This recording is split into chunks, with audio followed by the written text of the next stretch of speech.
There's been some lucky breaks. There's been some bad breaks. We tried to open a bricks and minifigs here. The one in Mission we helped to start, and then that went south. Those owners are no longer there either. And yeah, we started the business back up again. So we have an origin video that we made not long ago, trying to kind of go through the whole background behind the business. And there's a line in there that I really resonate with, of like, we have started, stopped this business more times than we could count. And somehow it just kept on kicking. We just kept on doing it. Just every time we thought that we were done with it, or like, okay, now it's time to go and get jobs again. We can't be doing this full time. It's like we gave it another month.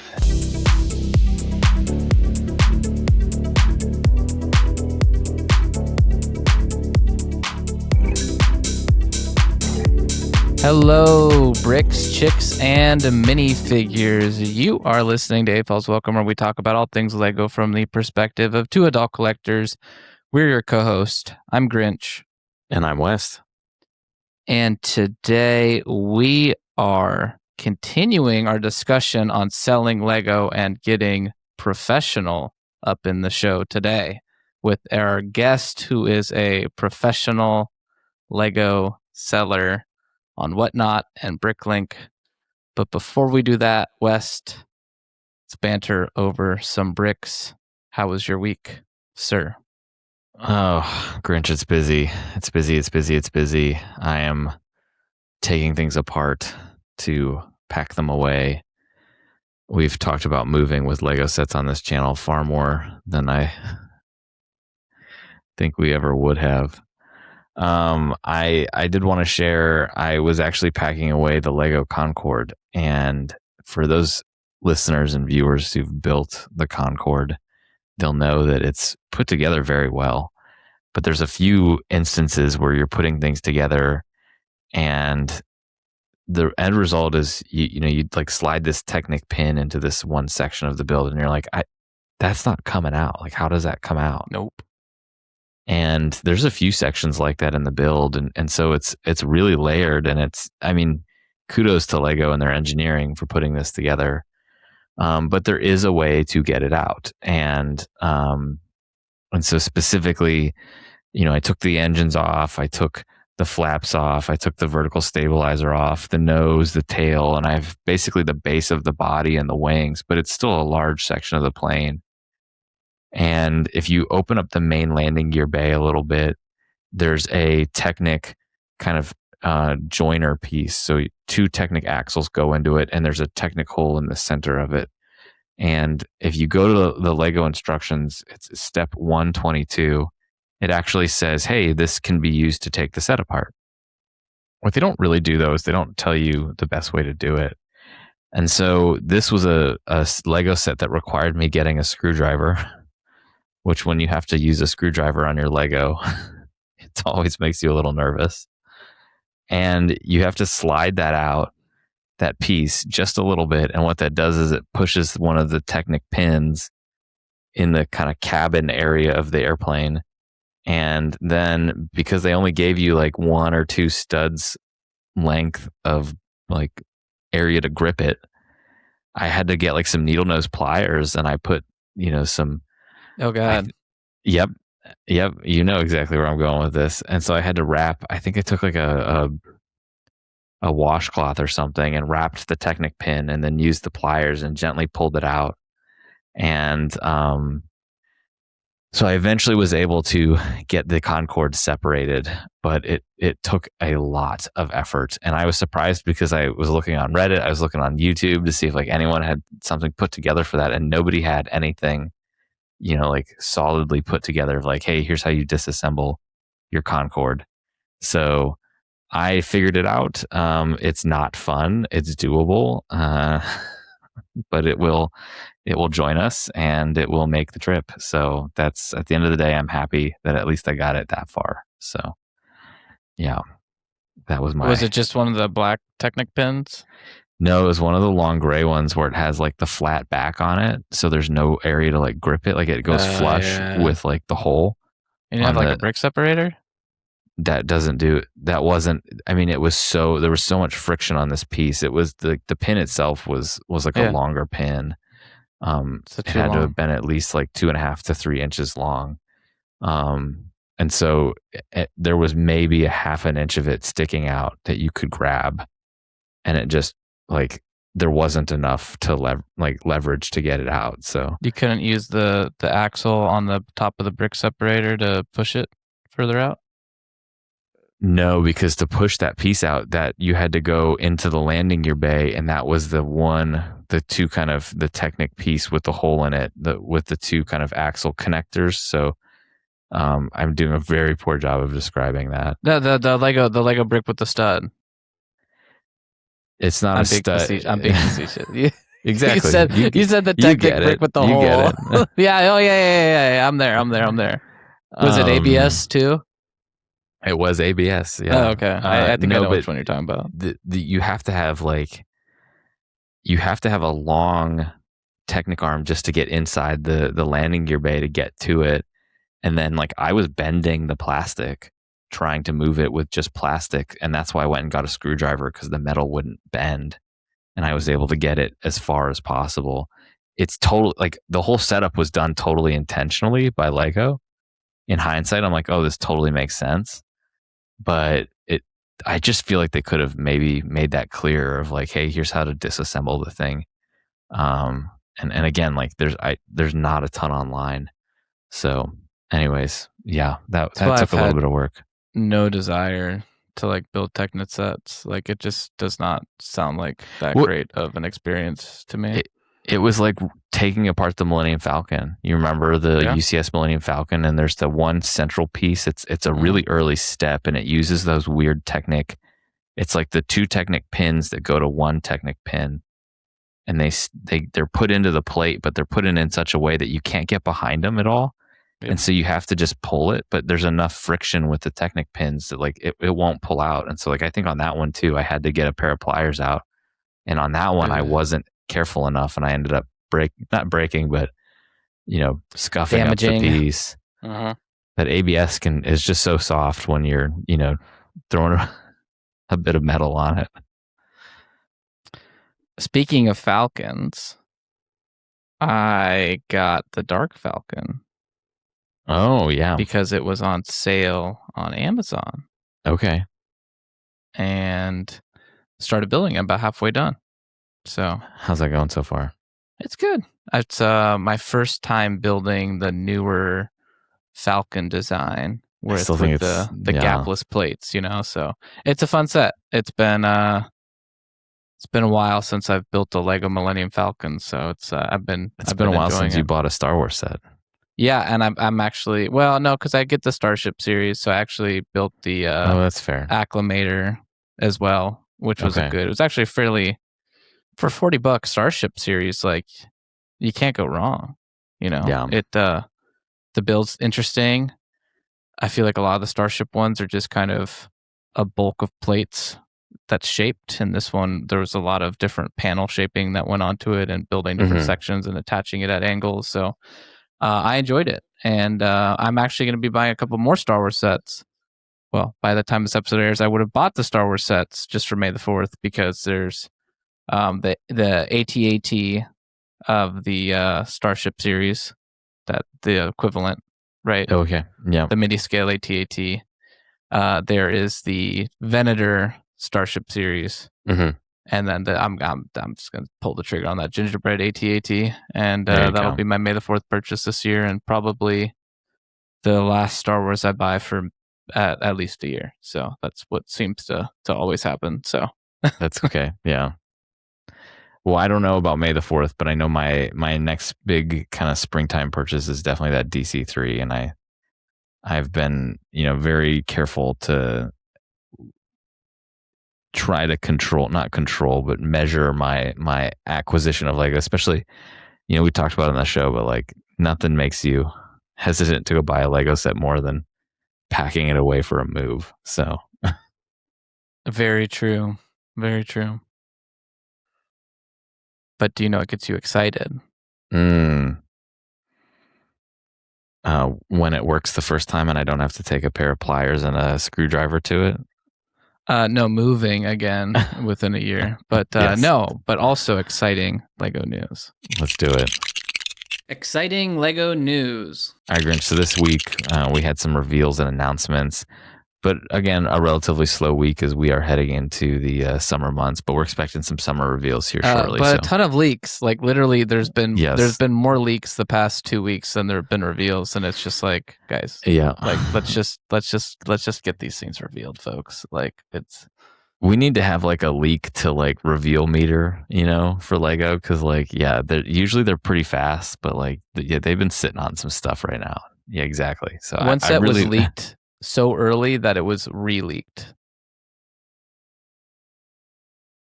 Yeah. Yes. It's been 2 months, Lego. Come on. we all know it's coming. Like, you're not hiding anything. We saw instructions. Miss, what? we saw the set. They had like the Lego reveal of the set. Like somebody leaked like the video of them like pulling the thing off. Like, oh well. Oh well. Okay. All right. So for reveals this week, the Lego Marvel Fantastic Four Herbie robot was revealed. Lego Toy Story 5 Blaze's Horse Ranch 4+ set was revealed. And the Lego Technic Custom Garage Mustang GT was revealed. For some fun announcements this week, Lego Create a Minifigure is now available in US, Europe, and Canada. And that is an online minifigure creator. And then the Lego Ideas Round 2 selections were revealed. And just to recap for everybody of why this round was so crazy was there was 146 sets that were leaked, or not leaked, but selected to go into round 2 consideration. And so we got 4 sets out of that and a 5th one in the parking lot. But Grinch, anything big on the reveals this week that you want to talk through? And then we can talk about the announcements. I have a confession to make since we are transparent and honest here on this show. Yeah. I have not seen Fantastic Four yet. I mean, neither have I. And I feel weird saying that. And so I don't really know what this Herbie is, to be honest. I just, it's not another buildable Grogu or R2D2. So like, kudos Lego. I do feel like this restraint. thing is secretly really small, though. Like when you look at it, it looks fairly big, but like the head is maybe 4 bricks tall there. Mm-hmm, mm-hmm. And the body, if you're being generous and you're like, okay, there's 3 head lengths on that body, that's 12. So we're talking about 16 bricks tall, which is, trying to think of us like, I mean, practically if you took a Speed Champion set and turned it at a 90 but degree. I don't mind that. I mean, I didn't see the price on him, but $75. Oh, gross. Yeah. Which is why I bring up the size, Wes, because the price of the set is $75. I mean, which is, maybe a little bit smaller than the Porg that from a few years ago that was $60 or whatever. I think that one was $70 too, but like, I don't know. Yeah. It's an interesting timing too, because obviously the movie came out last summer. And which is why I was kind of like, oh shit, I haven't watched this movie yet. For those of listeners and viewers who are not over the age of like 25 or the younger audience, back when we used to watch, don't disclose age here, Wes. That's right. Back when we used to have to watch the movie in theater, and then you have to wait for the DVD release or the VHS release. Sometimes digital video device, digital video disc. Sometimes you would get a like VHS release. That was like a big deal. So like when Star Wars released in theaters, that was a big deal. But then it was gone for a few months, and then when it came out on cassette, like you'd see like a resurgence. So there was like multiple ad campaigns going on, right? And so like this feels like a playbook from years ago when, like, Fantastic Four is now coming out on DVD and VHS. So let's, reveal a new set in line with that, release date or whatever, except it's all on demand. And, they don't do that anymore. So it just feels weird. The timing of this one feels a little odd. Yeah, the timing's just weird. Not great. Like, where they sit, because I get your point, but like normally that was 6 months, right? But this movie came out in July of 2025. Like it's closer to a year than 6 months at this point. We're closer to July of 2026 than we are July of 2025. So, and did you see the release date for it? No, I didn't.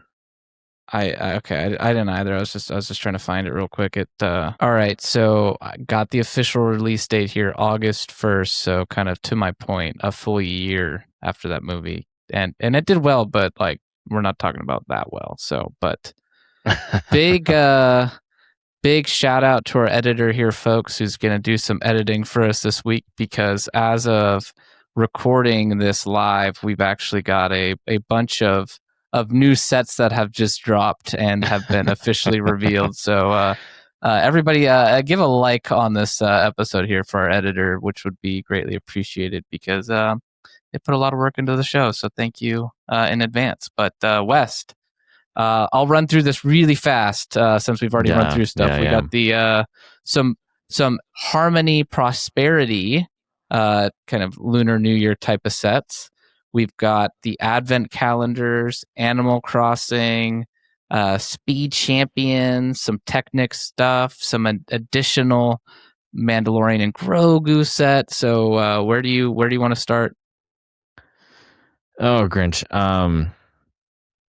There's just so much. So yeah, we just got like literally mid-recording a bunch of stuff revealed.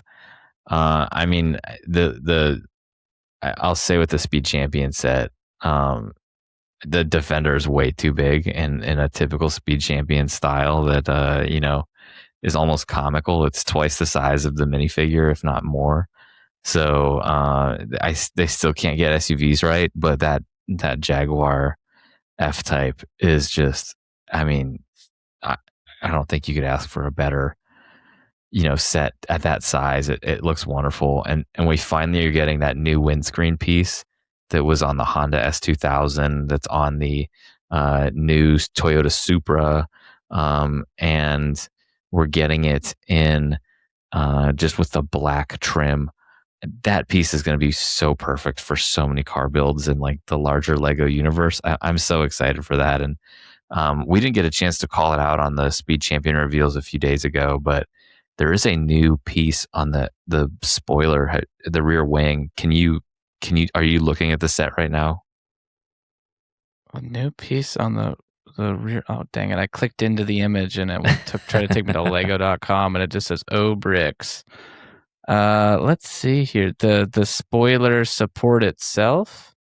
Yeah, that's a new like 1x1 slanted like you remember that old tail fin piece from like classic Space that was the 1x4 on the bottom and it was the 1x2 on top. This is like a smaller version of that. This is not the first reveal for it. It was revealed in some of the earlier Speed Champion sets from a few weeks ago, but this Lego line continues to just innovate pieces in I think a really cool way and continue to just get us some really great sets. So this is does not disappoint. We also got another Sonic set, which that's kind of all I'll say. That's there, folks. Go check that out if that's interesting to you. We've got Mighty Machines, which is a Technic blind box looking thing with different kind of construction materials or Technic CMF almost. Yeah, which is kind of cool. If little Grinch were here, he'd say those are cool big toys. And some Forza Horizon 6. So Lego's collaboration with Forza, which kind of went away but has now come back. but in Technic here with a Very cool. Dodge Yeah. and a Ferrari. And then the Technic tumbler with looks like app controlled as well. Yeah, So that that's looks great. certainly interesting. It's a fun one. Yeah. It's we've had a lot of tumblers at this point, or a few, I should say. So it's kind of nice to just get some difference in here. So one that's not brick built again. New Mandalorian and Grogu set that doesn't necessarily have me any more excited than the lack of excitement I already had for that movie set. This looks like West, as we were kind of understanding these reveals live, and oh crap, a bunch of stuff. Just we got to address it, otherwise we'll have to wait a week. Sort of conversation. You said, "What is that mech?" And to me, it looks like the Rat King from The Last of Us Part 2 in mech form, in Star Wars Boba Fett dear. mech form. I mean, right? It's something. It is certainly a set of Lego pieces being sold together in a bag. Grinch, we got some advent calendars, and I nothing super cool in these, or crazy rather, but what I wanted to point out was actually, if you go to the city one, I mean, kudos for Lego for continuing their kind of push to release, advent sets. There's like the small builds of like the current Lego city sets that are actually out there right now. I think that's kind of fun and clever. But have you noticed there's some a creature in there that is pretty unique right now? I don't know if you're picking up on that. There's two kind of really cool creature and creature adjacent pieces here. Wes, don't talk about the elves that way. Jeez. No, the rocking horse piece. Yeah. And then I believe, again, is this our first? If I click into the image, it sends me to lego.com and says bricks. But I believe it is a baby reindeer. Yeah, that's so cool. That's fun. I've kind of written off the advent calendars, but I might have to get one this year just to pick up a baby reindeer. Pro tip, just wait till literally the day of before Christmas, and they all go on sale, usually on Amazon or someplace for 20, 30, sometimes you can even find them in store for half, 60%. Yeah, I was going to say Costco sometimes has great deals on those. Yeah. We got some new Chinese festival sets, which are kind of interesting. We've had the Lunar New Year sets for many years now, but we were getting some summer festival sets. Mm-hmm. One is the Ancient Moon Gazing In, and then the Prosperity Carp Leaping, which looks like they're on a Technic circular gear, and so it looks like those actually probably go around that set. So in fact, yeah, it does, because the image makes it clear. Yeah, that's what happens. So anyways, those are fun. Those look cool. I really like the build actually for the Ancient Moon Gazing In. Really fun, very clean build there. There's two things that immediately catch my eye. The Technic gear, the big banana gear that you were talking about, it's in transparent blue. Mm-hmm. Excited to see what some GBC creators cook up in some GBC modules, some Great Ball Contraction modules. That'll be cool. And then the Moon Gazing In, it has a named character on it. Again, bricks. I can't actually look at closer images here, but I can't even read. But it's got a name. It's Su Dongo or something like that. Again, I can't read it. I also probably can't pronounce it if I could read it. So apologies in advance there. But Su Dongpo. There you go. That's probably right.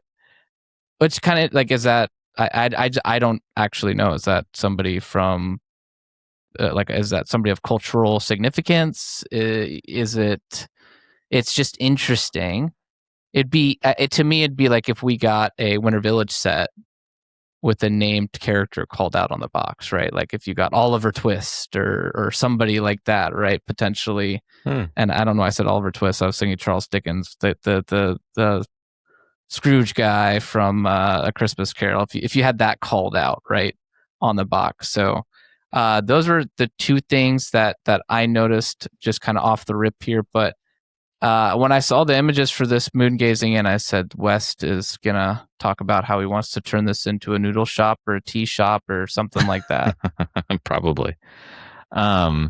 I just did a quick Wikipedia on this guy, and if this is who he intends to be, or is intended to be, also known as Su Shi, Su Dongpo was a Chinese poet, essayist, calligrapher, painter, and scholar official. Lived way back in the day. His recorded passing was in 1100 AD. So, yeah. A while bricks. ago. Yeah. So it says Su is widely regarded as one of the most accomplished figures in classical Chinese literature. So very fun. If that is who we actually are getting in Lego form, that's kind of a really neat inclusion. Kind of first time different. we've kind of gotten a sort of ancient scholar like that. So that's a nice inclusion for Lego. So kudos. And again, culturally, I have no clue. I'm not even going to lie. But does that have something to do with the Chinese Summer Festival? Of like, is it celebrating your past, your history? I think Wes is going to Wikipedia this again real quick if I can tell by his body language digitally. But the only reason I say that is because the Lunar New Year sets come out with the costume character, right? It's the year of the ox, the year of the pig, or whatever, right? So is this becoming the tradition here of the summer festival is celebrating something? Yeah, that's a great question, and one that ultimately I think we'll just need to wait for Lego to sort of have an official release statement. But yeah, I'm not entirely sure there. But I did want to call out one thing about the Animal Crossing set. Oh yeah, go for it. Well, West or I aren't super into Animal Crossing. Our guest from a few weeks ago was Matthew. Check out the episode on Brick Value Index. But I believe this is a departure from the existing Animal Crossing set type, right? They've typically been more play scale type. This is more upscaled kind of buildable type figures, being a larger representation versus something minifigure based. So I just kind of thought that was an interesting call out as just kind of a departure of what we've been getting from that theme. Yeah, absolutely. All right, Wes. Back to the regularly recorded episode here. So, yeah, dude, no reveals this week at all. Just a ton of leaks. Quiet. Yeah. I mean, what the heck? But we did get some ideas sets. So, West, I think I owe you the gems. We know that you're going to have to get me the Godzilla too, but I think we got to add 2 more sets to that list. Well, because the Snoopy. Oh, yeah. So you can cash in your Snoopy when ready. You let me know. I can get that in the mail to you. But add that in the gems. But looks like you'll be adding the National Lampoon's Christmas Vacation. Did you pick that one? I sure did. Remember? Well, did I pick it for the final one? I'll have to go edit it. I'm just kidding. Don't do that. Don't do that. But I know I picked it in the episode. I don't remember if it was my final call, but I had said, I remember my rationale was like, they just accepted this, right? They literally had a post that said, you can now accept this or submit this, sorry. And we had already gotten one submitted, and then we had gotten 2 more that got through to the review stage. Yeah. And so I was like, okay, guys, at this point, you've called out that we can do this. If you're not going to do it, and maybe I'm getting my review stages mixed up because maybe that was the next stage where I called that out. So maybe that kiboshes it, right? They just said, oh, crap, we've got to get this one out there. So I'll give you the pass. Okay. But the Old Man in the Sea, I did call. So You did. And I agree. I think that's a fantastic one. I just was actually, I can't believe it was 2 years ago, but was at Ernest Hemingway's house in Key West, Florida, and got to tour that. And it's a fun visit. And he's such an interesting character. Character's a very polite way to describe him. He had a terrible life, and I took a class on Hemingway. And because Scott F. Fitzgerald was also writing at the same time, and he was very well off and very rich and very well known as a writer, and Hemingway was not, and got part of his body shot off during a war, which no man listening to this show would like to get removed, potentially. But anyways, West, I digress. No. Anyways, so it's a fun one. I was just looking up I had a theory on the National Lampoon one, but let's talk real quick about what was formally announced. So we have the Edward Scissorhands. Sure, I don't think either of us are super big fans of the media, but neat, I guess, if you're into that. Amsterdam Canal Houses, which is an interesting pick. Any thoughts, Grinch, on this? That one was kind of a sleeper. Neither of us identified it as a kind of set of interest, but clearly buildings are coming into vogue in Lego ideas. We've got the Botanical Gardens, the Italian Riviera, and now Twilight the Canal House, right? Yeah. I saw a comment on the Lego Reddit when this official announcement came out, and I apologies. I should have saved the username to give them credit, but they said the Edward Scissorhands set is everything wrong with Lego right now, and not that I think there's a lot wrong with Lego right now necessarily. That's not what I mean by this statement at all.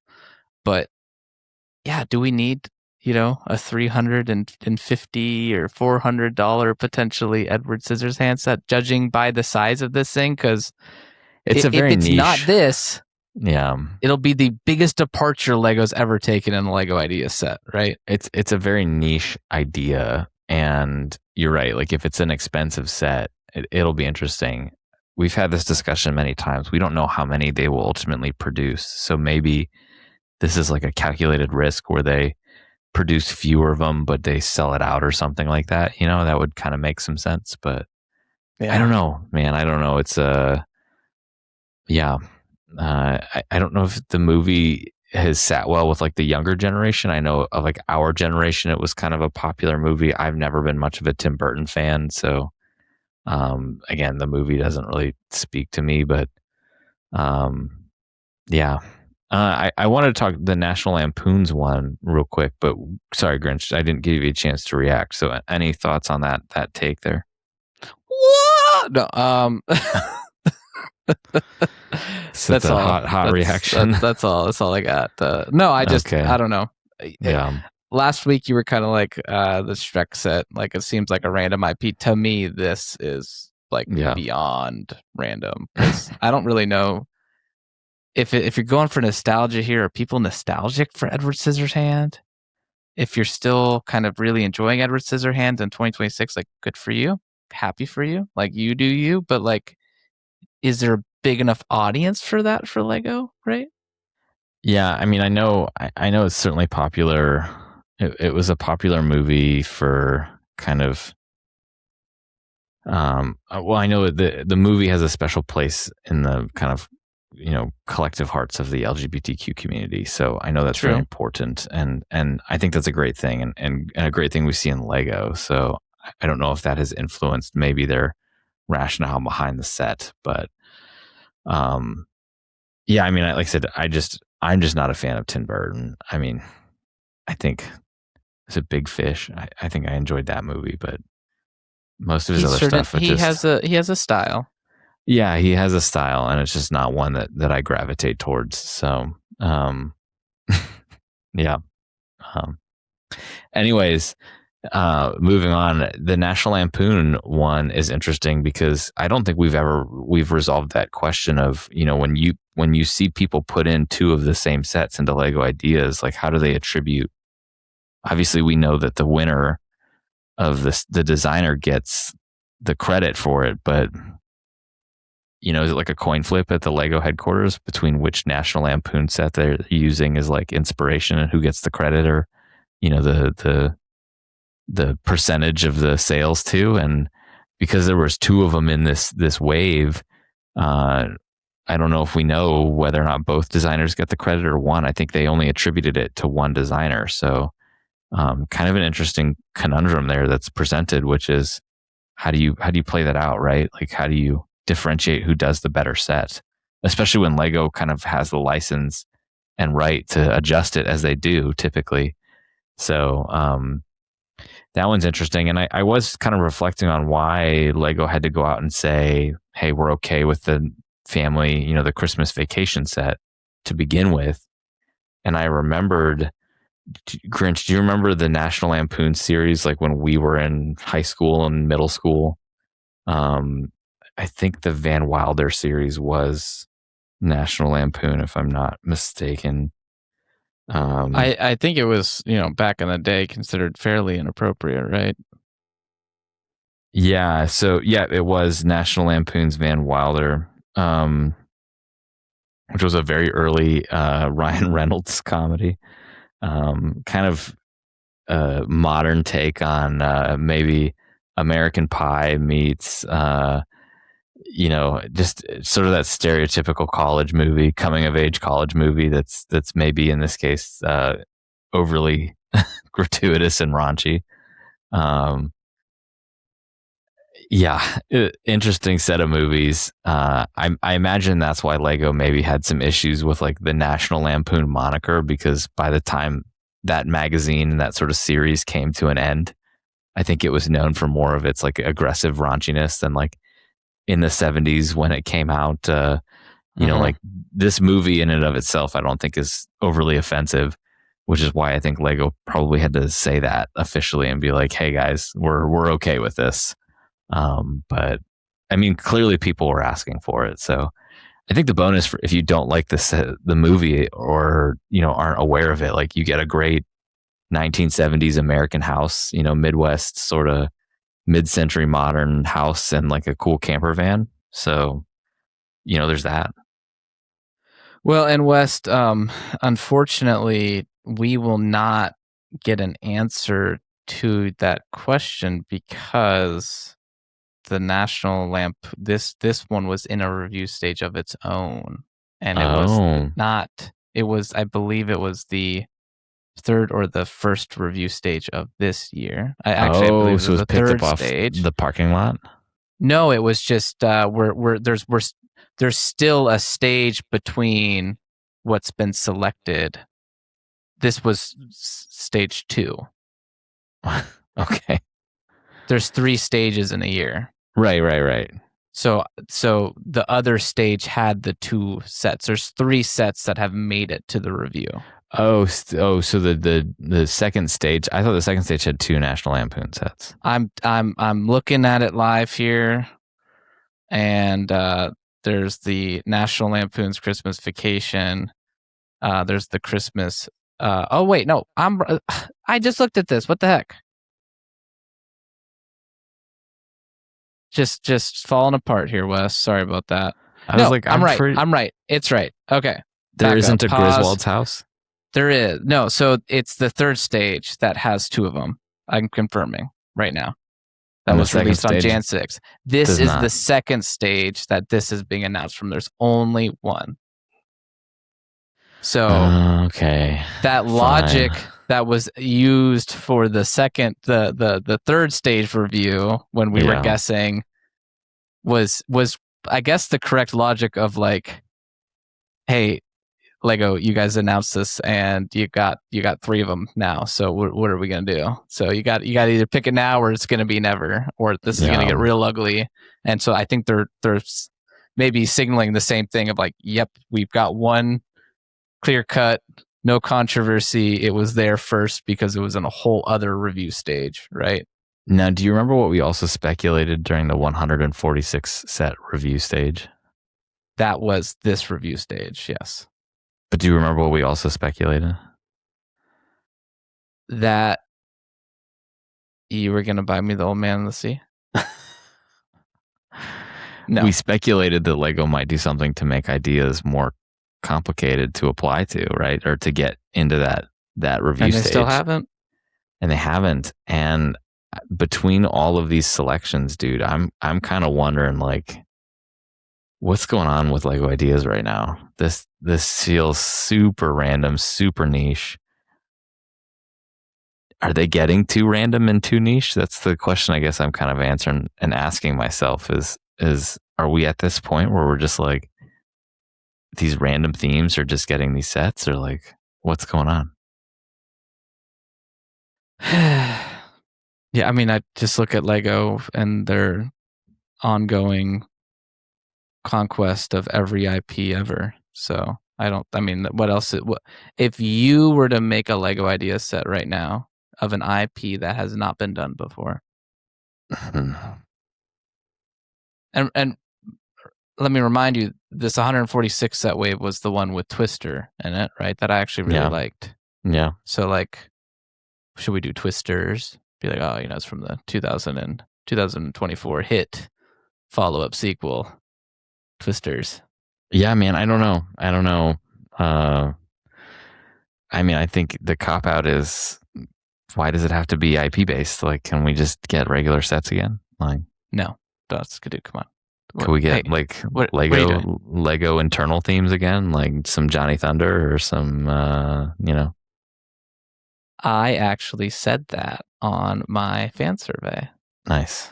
Yeah. I was actually thinking about doing the Johnny Thunder set that we put together for our kind of challenge over the winter holiday. I was thinking about throwing that on Lego Ideas just to, for shits and giggles, but bricks and giggles. Yeah. Yeah. For some bricks and giggles. Yeah. Totally. Well, speaking of bricks and giggling, why don't we get our guest up in this episode before we get too carried away on the news this week. Today's topic.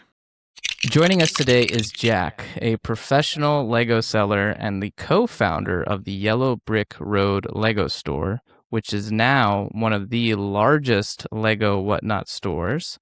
Welcome to the show, Jack. Thanks for having me, Grant and Ian. Glad to be here. Thank you. You are welcome, and I guess you're also my neighbor because we met because I ordered from your Bricklink store, and you said, "Hey, do you want to just come pick this up at our storefront?" And I said, "Oh, okay." So hey, I've met your wife, but I've never met you in person. Whoa, buddy! Hey, what are you sending your wife to go? Take long. Whoa, what are you trying to say? Pick up your Lego for you. I wanted Grant to come.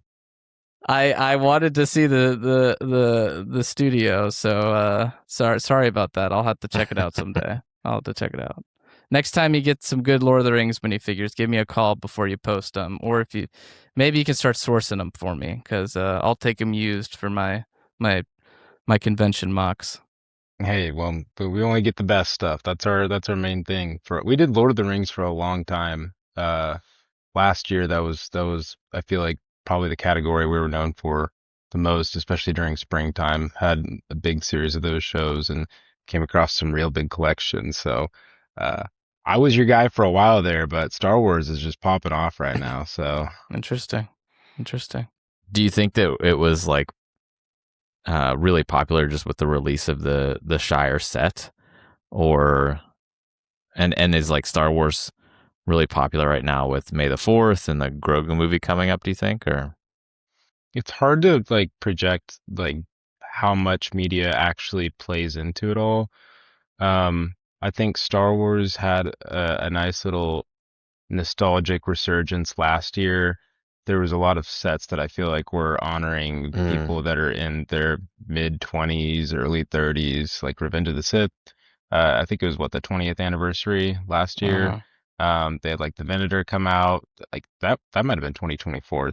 I don't know what time it is anymore, but the Turbo Tank, the MTT, like there was a really nice little line of sets that I feel like people from our block of the woods, our age demographic really appreciated. So I think that's brought a lot of people back into the hobby, just walking through the Target and seeing something that they recognize from Lego or Star Wars or something. So I think that's probably a big play into it when it comes to Lord of the Rings. I think it'll probably have a nice little resurgence because of Minas Tirith coming out. Very nice gift with purchase coming with that too. I really think it's probably going to see a great resurgence once they start releasing smaller sets at a lower price point. It's a little Uh-huh. bit inaccessible right now for new collectors, I would say. If they ever do that.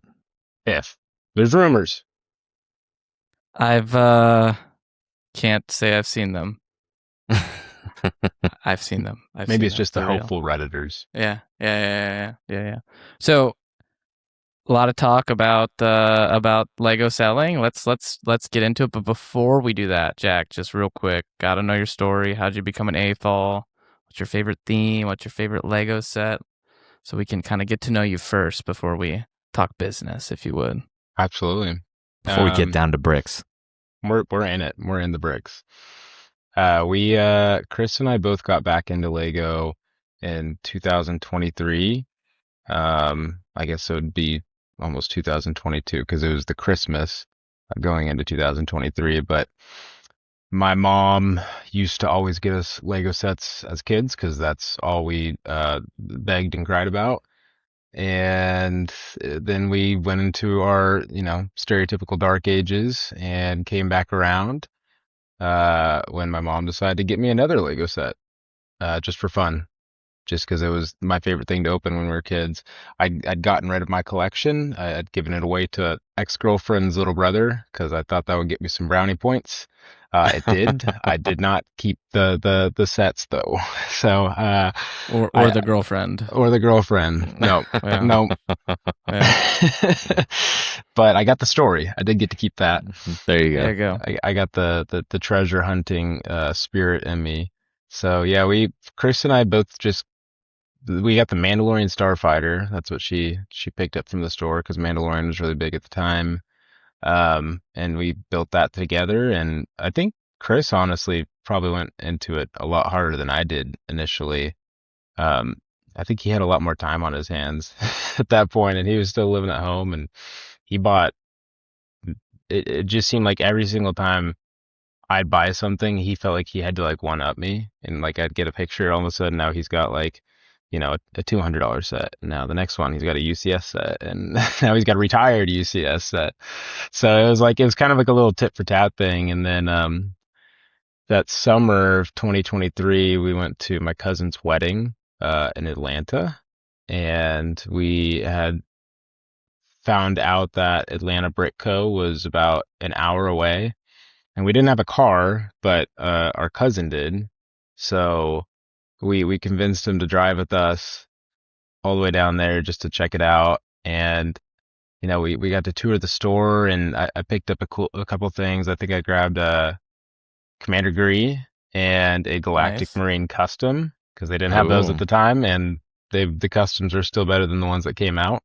Actually had the cloth comma there for that one. So yeah, I mean, like I felt like that experience getting to see Atlanta Brick Co. and see just the excitement of all the people in there, the amount of inventory, the amount of there was a good energy of like people, I guess, getting to touch back into nostalgia of the past. And um I think my brother and I looked at it and we were like, we could do this. I want to do this. I'd rather do that than a corporate job. That's how it felt at the time. So, yeah, I mean, that kind of led us to be inspired towards doing it in more of a uh, financial function. And we went off and just started trying to find any collections we could locally. Um, we were both still working corporate jobs at the time, but Chris got laid off from his job at Coke Industries, and I was working sales for Milwaukee and Ryobi Tools and literally flipping bricks on the side. And then I think I just hit a burnout corporate wall, and I quit and went home for Christmas. And um, that time, we went through some family issues at the time, and that ended up kind of like I think changing my course a little bit. I think Chris and I both wanted to find something to fill our time and to give us a little bit more interest and passion and maybe touch back and rediscover our childhood, I would say. So, um, yeah, that I would say that was kind of like the beginning of it. I mean, we founded Yellow Brick Road, March of that next year.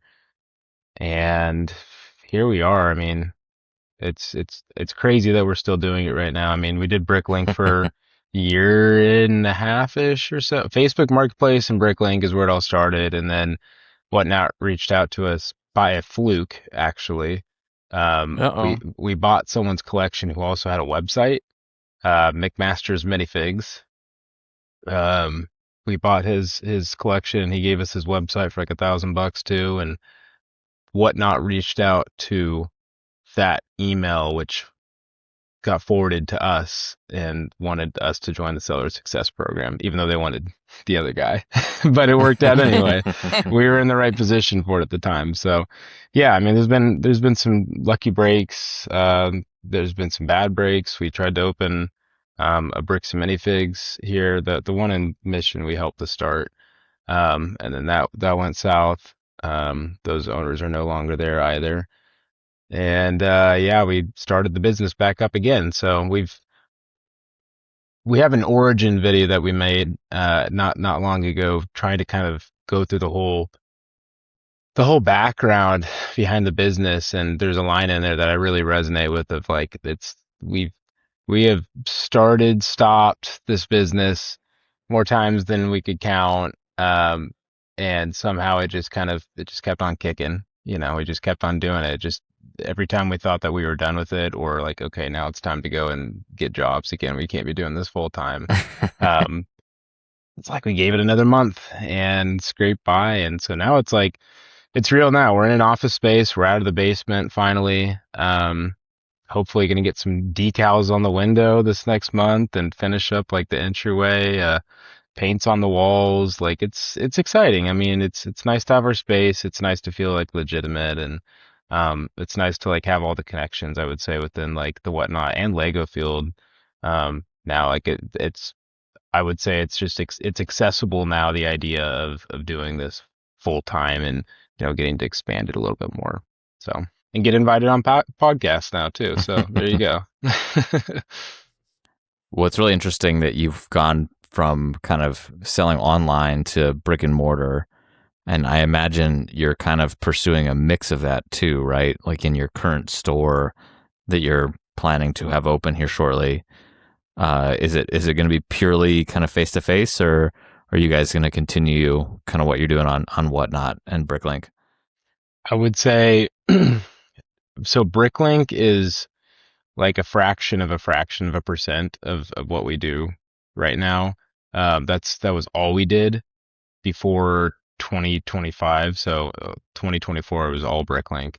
2025 Whatnot came into the picture, and so we haven't added things to that for a long time now. So Whatnot for us is just about turnover, and building an audience and having access to sales immediately. If I want to, go and make a couple $1,000, like I get on Whatnot and I sell for, a couple hours and clear things out. So, it's nice for that. It's very flexible. You make as much as you're willing to work for it, I guess, and as much as you can keep the wheel turning for sourcing. But yeah, I mean, the store itself, like right now, it's more, I describe it more like an office, slash outpost at the moment while we've been getting things up and moving. But yeah, I mean, it's probably going to be like 95% online and streaming, and maybe 5% in person, like pickup. But yeah, I'm a big fan of the online selling for Whatnot and doing auctions. I think the best thing for me about having like an office space, like that legitimization, is probably for sourcing, just for making it kind of like an inlet point for people to be able to bring their collections in and feel like, oh, this is an actual business, not just some kid in his basement. Some 27-year-old kid, that is, and his brother. But yeah, I mean, it's mainly going to be online. And maybe in the future we'll have like a full on brick and mortar, but for now this has just been like the best setup for us. Now, I know we have kind of questions more about like, your favorite theme and favorite set coming up here, and we're going to talk more about selling, but I have a question for you. Now, I have to acknowledge, and I know we have some elder listeners to the podcast too, and by elder, I'm just saying older than me, and I'm not going to share my age. but older It's than me. 35. Thanks, Grinch. What is Whatnot? I Can you describe it describe? as yeah. I describe it as like a mix between eBay, QVC, and Twitch. Um, and Twitch, I feel like that deserves an explanation on its own too. So maybe Potentially. if we're talking to the elder audience above what age, we don't know. Yeah, I mean, like it's essentially you're watching people putting product in front of you. Um, a timer goes up typically for somewhere between, 10 to 30 seconds, and the clock starts ticking down on a minifigure or a set or, Lego's a small category for Whatnot. I mean, trading cards is the big thing on there and clothes and jewelry, like all sorts of other categories. But Lego, we mainly sell minifigures on there, and we'll put those items up, auction it, and you have for us typically about 150 to 200 people in the stream, if you're doing solid that night, uh, bidding on items. And yeah, I mean it's I would say it's probably Chris and I are pretty convinced it's the future just um of purchasing, of online shopping, because there's a lot of you get to, from the comfort of your home, shop, but also access a community of people. I think Whatnot really is a community to people, because there's a lot of people that don't have friends or family in their life that are also into Lego. So getting to talk to people in these chats while you're auctioning, while you're buying things, I think it gives people a sense of getting to be with their people. Yeah, definitely. So your new office then is also going to be studio space for you too? Yeah, we've got 4 rooms plus the entryway. We've got a shipping room entirely dedicated just to shipping. Might be my favorite room, honestly, just because I have space to move around now. We've got a auction room. We've got a room that's supposed to be an office, but is serving the storage for the moment, as well as the filming room, which is supposed to be for social media, also serving as storage while we get everything settled. But yeah, I mean, it's great space. It's perfect for what we need at the moment, especially since we're selling minifigures, not sets that can take up a lot of space quick, and then it's all going back in my mom's basement.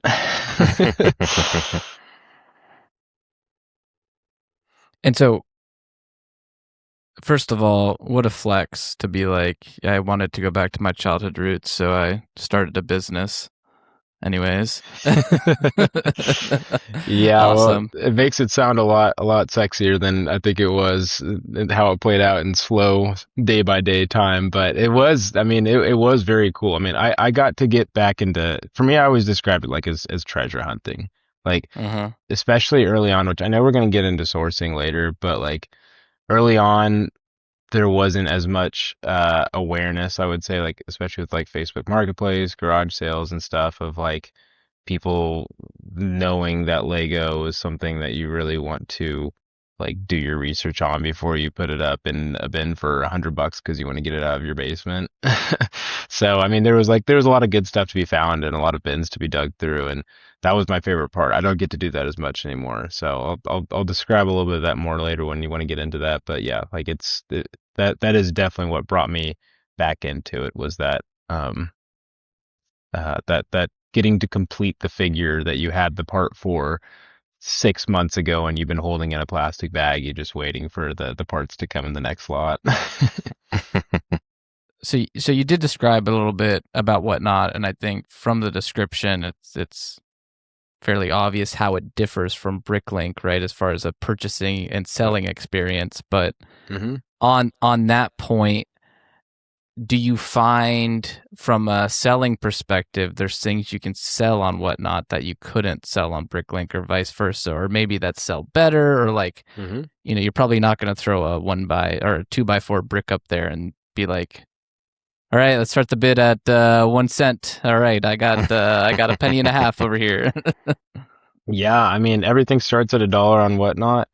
Um, if you're gonna have an exciting stream, that is, we found that's kind of the spot that everyone wants to be at is see where the prices will go. But you can sell anything on there that's not going to get you put behind bars or fined somehow. I mean, there's like, well, we sell 3D prints on there. We sell UV printed Lego tiles. I mean, you're not going to be able to put custom items really on Bricklink.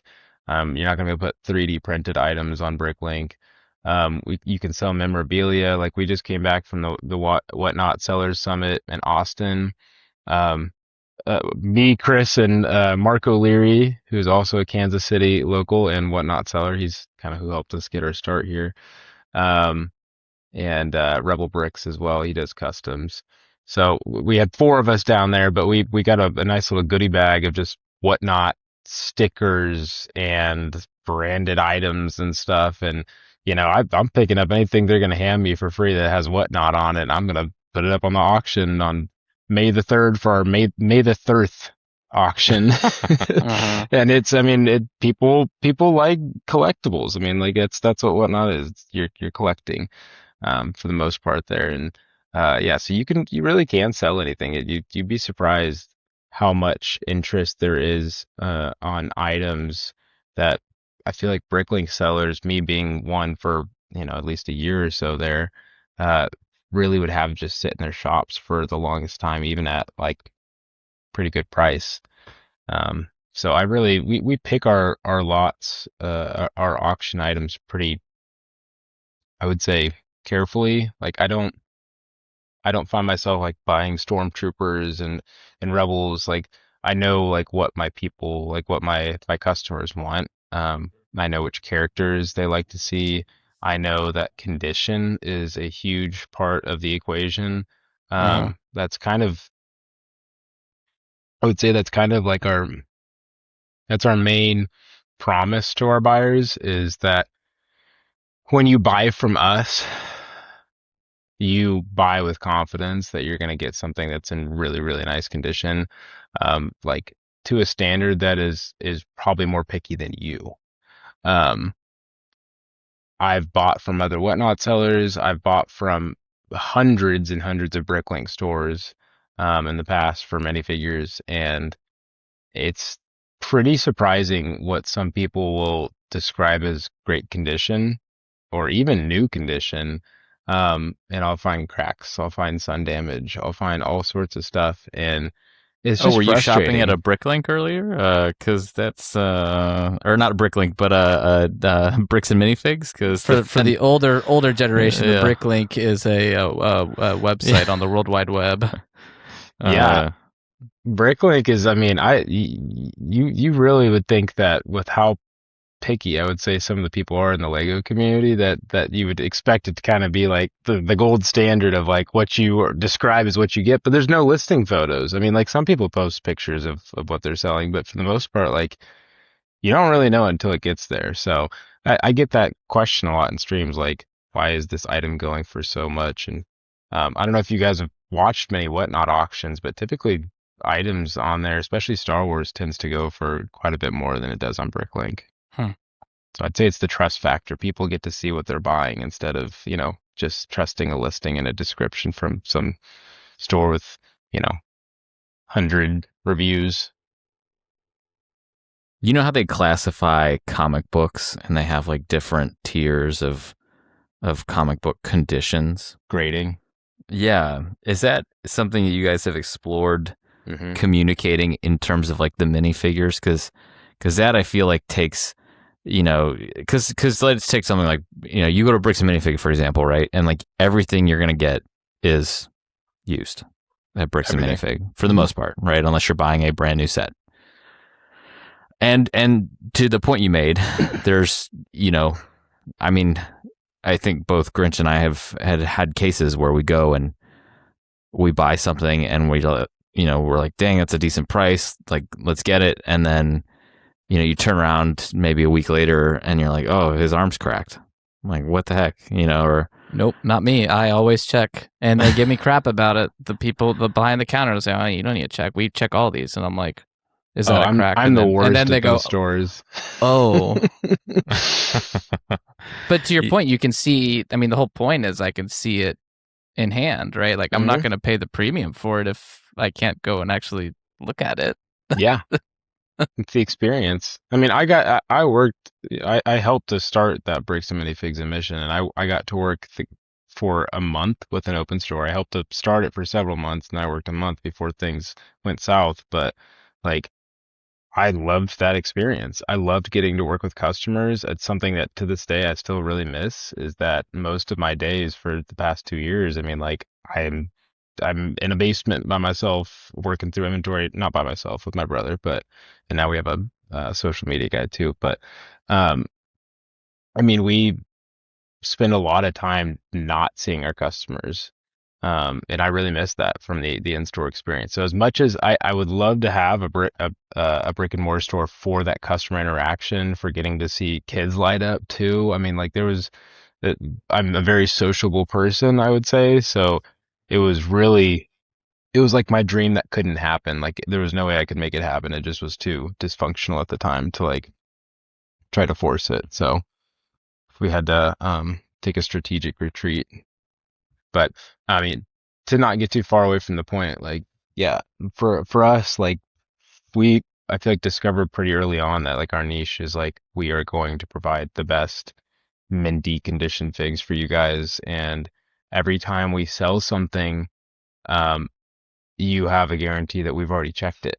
We've already checked it. We are feeling for the micro cracks. Like I will look at something in the light, and we're training our social media guy right now, and like he'll go through stuff, and like I double check it, and I set this pile aside, and there's like all these extra little parts. He's like, "You're gonna count that?" I'm like, "I'm gonna count that." It's like the smallest little micro cracks, the beginnings that people. I swear that I probably 95% of people, even the picky buyers, would miss those things. But like I catch it because I don't want you to get an order, and when you find this little crack or you find this little dent or something that you didn't feel like was described, that like now you have like even this small little bit of you, it's like it's not what I thought I bought. Uh-huh. So, okay.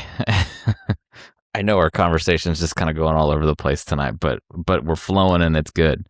So, how do you handle maybe when a print isn't quite perfect? I mean, because that's something that comes from Lego. Mm-hmm. So it's not necessarily, not new, but maybe it's not the best version of that thing. Is that something like, do you distinguish between that, or like, um, just out of curiosity, right? Because like you could have a perfect minifigure, but if the print is misaligned or something, like it's still maybe not perfect, right? So, I think that if something is misaligned, it's not necessarily that. It's an interesting question because it's like if it's gonna be misaligned, I hope it's really misaligned because now it's a right. misprint, you know, and now it's worth somehow like 10 times more. But if it's a little tiny thing, I wouldn't say that's something that we like are super vocal about. We haven't really noticed our customers are too picky about that. I think there's like an understanding that that's not on us. That's Lego. This is something that they could have opened the set and it could have been that way when it came out. Well, I think that's very wise, that thought process there, right? That like, yeah, you could have bought it like this. So, but sorry, I didn't mean to interrupt. No, I mean like it's and that's it's a good conversation because like I still have moments which this isn't misprints, but like Lego has plastic clattering against each other all the way down the supply chain, whether it's being shipped in bags Uh-huh. or it's still on like whatever the machines and the factories, like they're clattering against each other, and you'll have marks, like little black marks sometimes that pop up on like the yellow heads that are kind of noticeable, but like it's from packaging, it's from how things clattered around. And so there's even little things like that which I feel like unless it's like super obvious, I don't really mention that. And until I hear from my customers on it, I'm not really going to make it a major priority. Because I mean, I could check it right now, but it's like something like 5,000, 6,000 reviews, and we're 5 stars on whatnot. And so I think whatever we're doing right now, as far as like quality, is working. But that'll change if we start getting, complaints about that stuff. Well, and your reputation speaks for itself. So, sounds like you guys are doing exactly what you need to. Yeah, trying to. Well, Have you and guys been it's on Whatnot? Sorry, Grant. I have never bought anything on Whatnot. Lego boomer over here. And then yeah, I'm even more of a boomer because I was Had to look it up. yeah. You don't get all the ads. I get all the ads all the time. YouTube's always trying to get me to go to Whatnot. I just I buy a lot of like I buy a lot in bulk more so than just kind of one off. And um it's funny though, kind of hearing you describe kind of what you liked about selling in store, right? And Mhm. interacting with people. It makes sense that you like to sell on Whatnot, right? Because it is a live streaming auction. And Yeah. yeah, I when I tried to pick up my order from you on a Friday, you're like, actually, we're live streaming till like 8. And I'm like, damn, okay, this dude's gonna live stream till 8 o'clock on a Friday. I'm like, all right, well, I can't. It's hard for me to pick up during the day, so I guess my wife went to go pick it up, But I think it makes a lot of sense, right? And you're kind of it's cool to see kind of your brand and what essentially your brand guidelines come to life as you're describing it as, hey, we're focused on quality, we're focused Mhm. on good interaction with our shoppers, right? And so it's nice to see, because so many of these things, especially essentially business, right? It's what you put in, it's what you get out, right? And so it's nice to see your passion come through. And we'll make sure we link all of your stuff. And if you send me the video, Yeah. I think you said on kind of the startup and all that, we'll get that linked for you in the Absolutely. description so folks can check it out. Yeah, I appreciate that. So you guys have been collecting for, I mean, like, did you guys have a dark ages? Is like you guys are in your 30s now, not the AG and who already was outed by Grant, but like, I mean, how involved have you been with the Lego community as I turn it around? The interviewees become the interviewers, huh? And vice I got to get versa. some questions out here. We're actually approaching our 100th episode, so thanks for the plug. We're going Ooh-wee. to talk a lot about our personal journey in Lego here. So I'll give you a quick teaser. I think a lot of our listeners know, but we've been around the block long enough where our collections have changed. They've turned over. They've evolved. How we collect has evolved. What we focus on has Mm-hmm. evolved. Uh, I've had 3 cats over my Lego collection time period, and not all at the same time. Got married, had a kid, and so I've it's certainly been a journey. Yeah, Yeah. it's emotional. It's deeply emotional. I've bought collections from people that they couldn't be in the room when we took it away because there's so much um spirit, there's so much passion in the hobby, and so I always want to really respect that. I think that's kind of part of the journey with the business that we've seen too. It's just like we try to reconnect people with their collections exactly as they remember them when they were kids.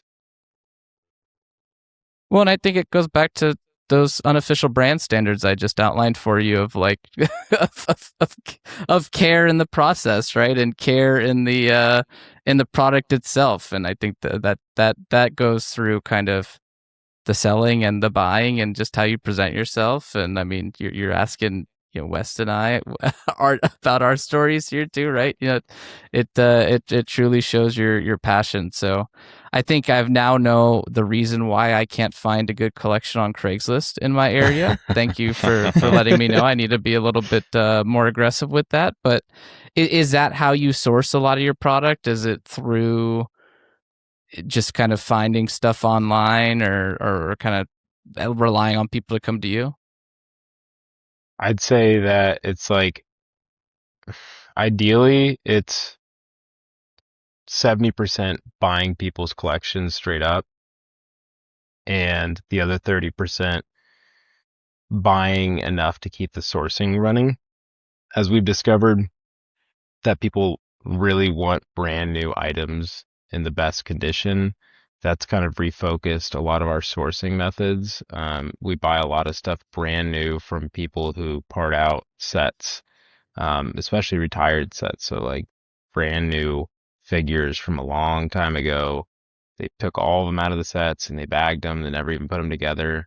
And I think that's a really big selling point for people is the idea of they get to be the first one to put it together. Like they're kids again, opening up their, 1999 Gungan sub with Obi-Wan, gonna sell one of those on Sunday.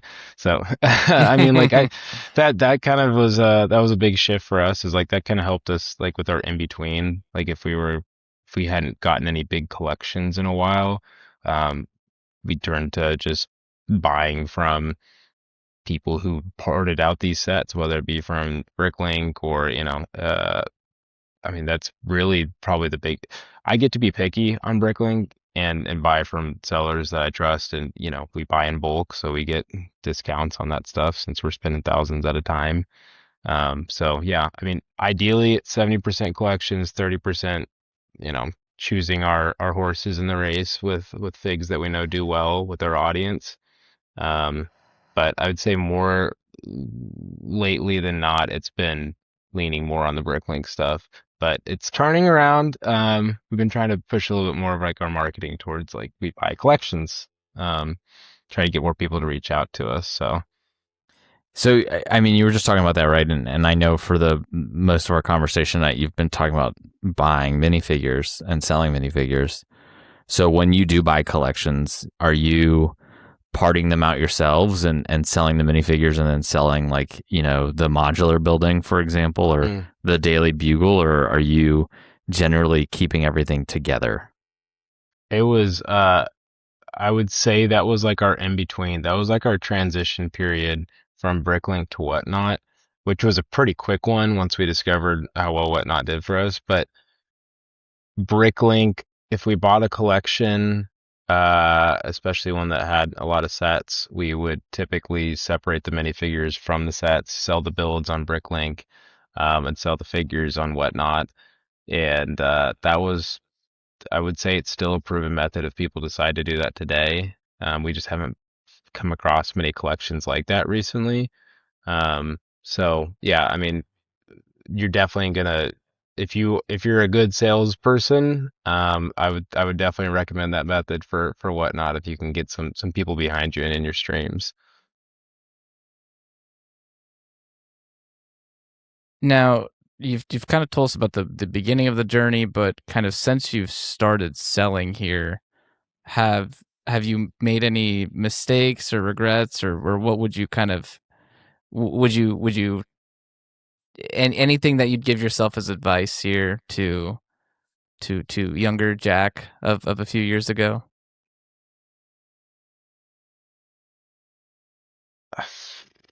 I mean,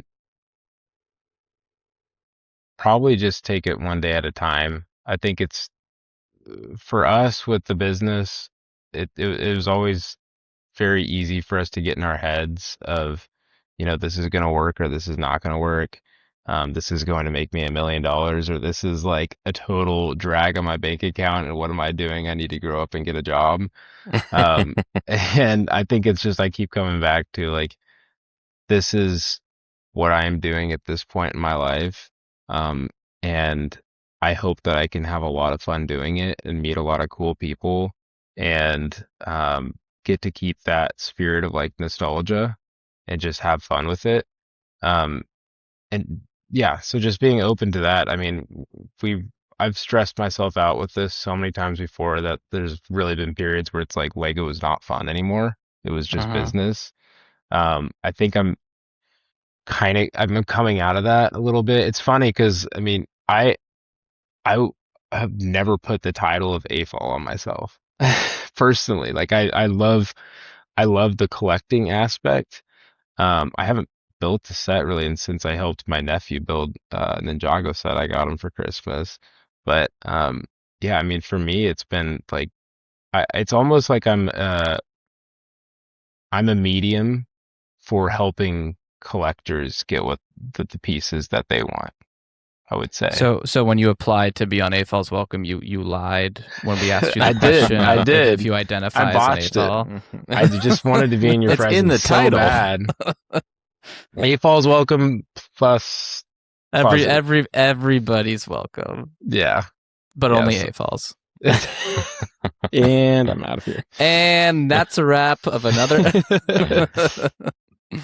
Well, again, you guys have such a great story, a story of, kind of sticking with it. And I think you guys are on the right track. And I really love, and I know Grinch has mentioned it too, just like your commitment to quality and, just sort of in general, the fact that you guys are, kind of drawing a line in the sand with that. And I think that's a really admirable thing to do. And, especially in this community.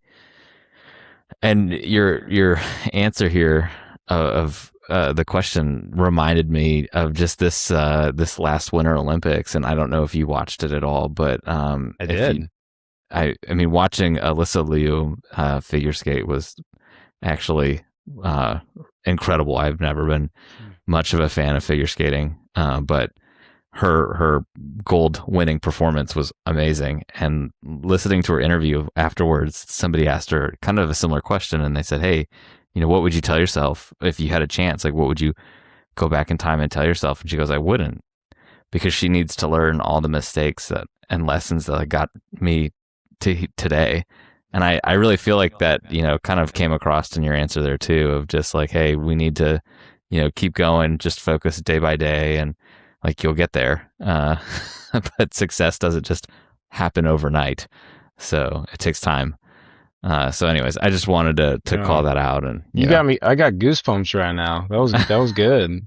Well, I don't know. Here on AFOLs Welcome, we really like to motivate our guests. I'm fired up. So yeah, you can talk to Hippolyte Bricks for how much we've become stands for his work, and you're our next target. So just wait till you see West's new ice routine that he's working on for 2030. It'll adult Chef's fan kiss. of ice skating. Yeah. AFOs. Yeah. Yeah, I mean, for me, I when I think about that though, for like AFOL, like I am a fan of Lego. I'm a fan of And Lego. are you an adult? I certainly am, even though I don't feel like it one. happened, folks, live on air here We in did it. AFOLs Welcome. We did it. He's one of us. We got him.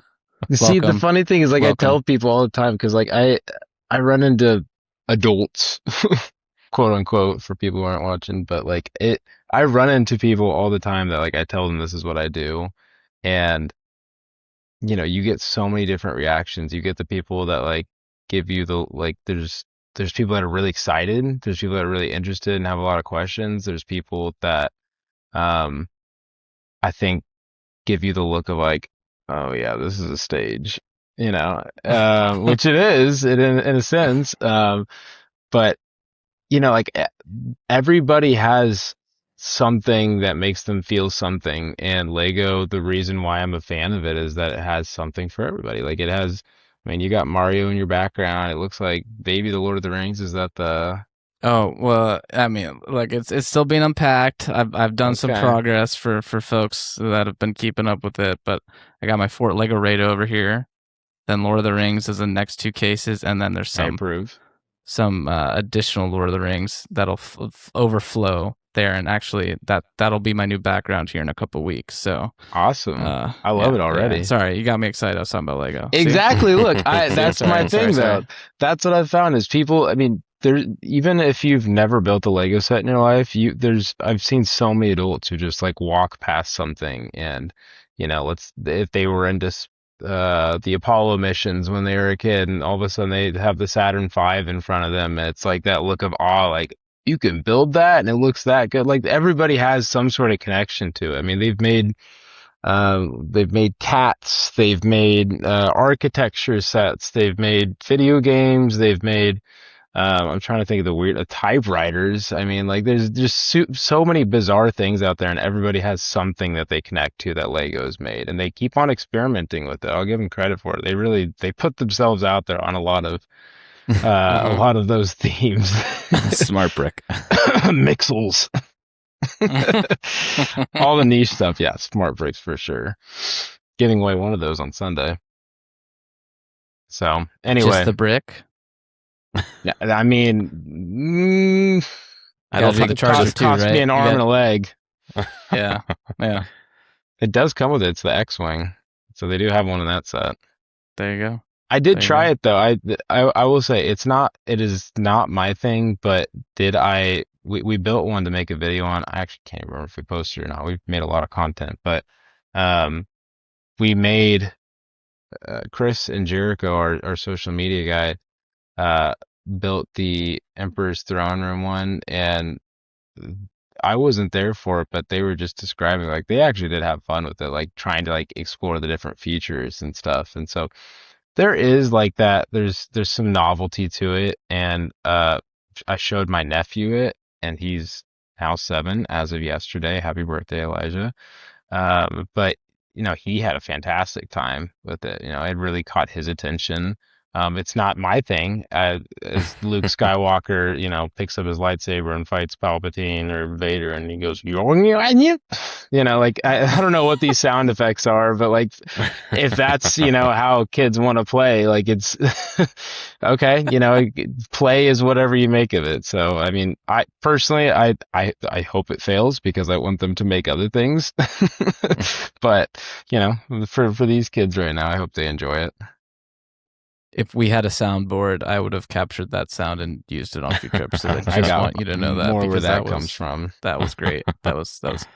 So, do you find with your live selling that you have to kind of be a little bit more engaging and different with it, or do you find that you sell better? You mentioned you have to start at $1, right?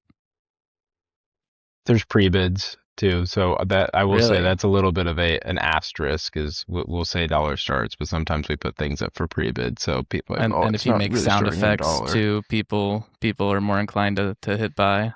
I will say there is an aspect of Whatnot that we have not leaned into probably enough. Where Is people, it the Whatnot OnlyFans or something? This Like, is it's the the Twitch equivalent. hot tub it is the streams. equivalent of it, but it is of people.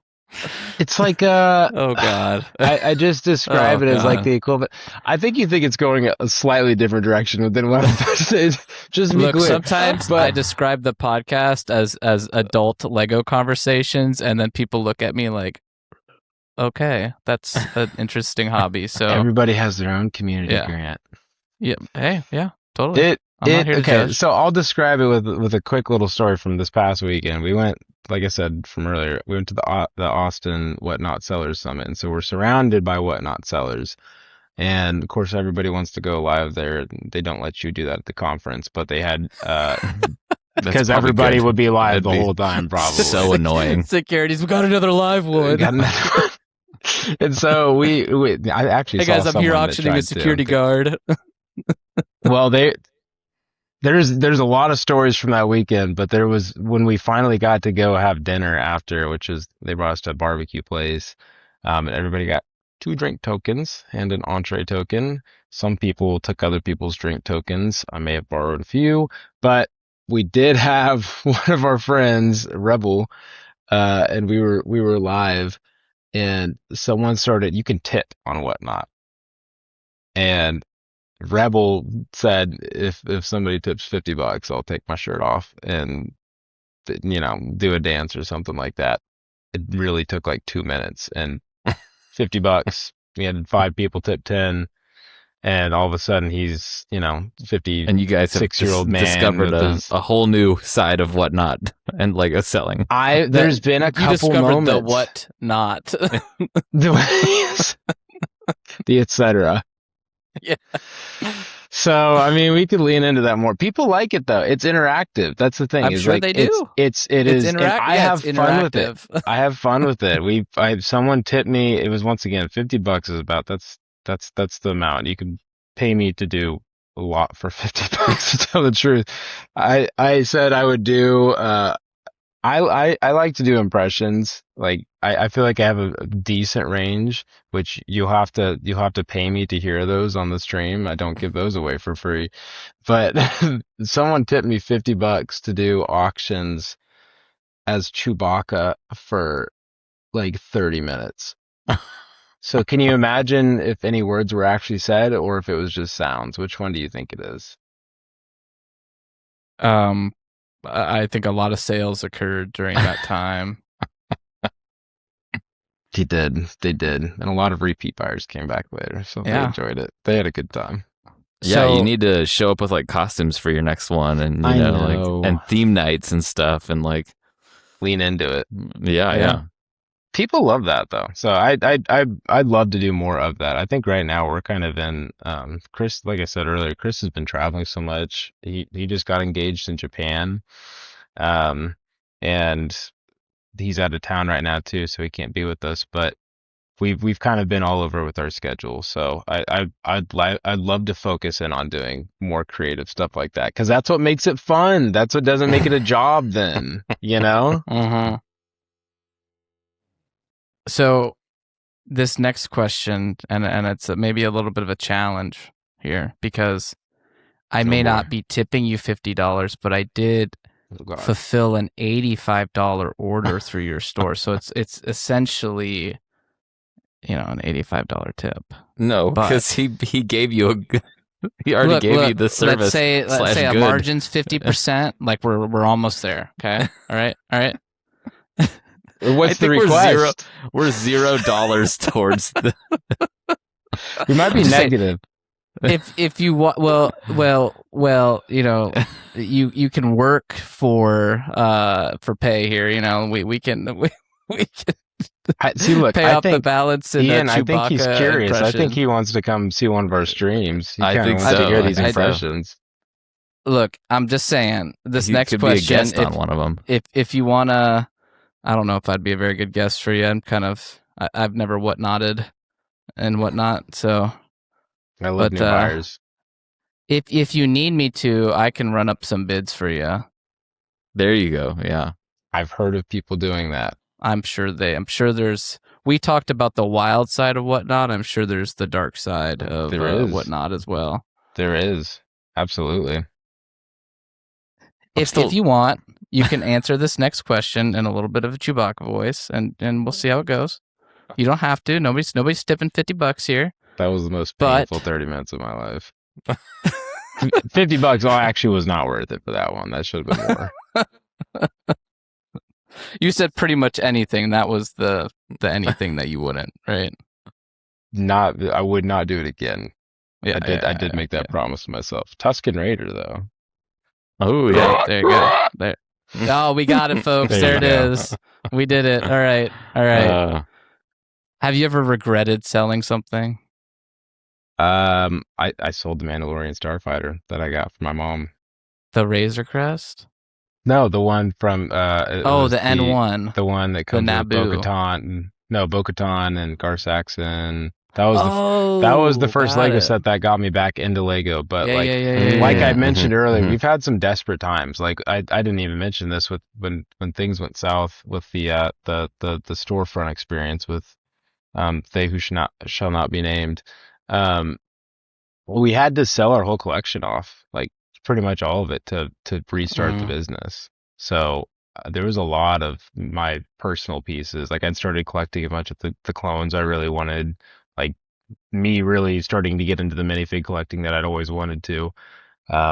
But we still wanted the business to work, We didn't want to go back to those jobs again. So we gave it another shot, and we had to liquidate a bunch of stuff. So yeah, I do wish I still had the set that my mom got me that got me back into Lego. So that'd probably be it.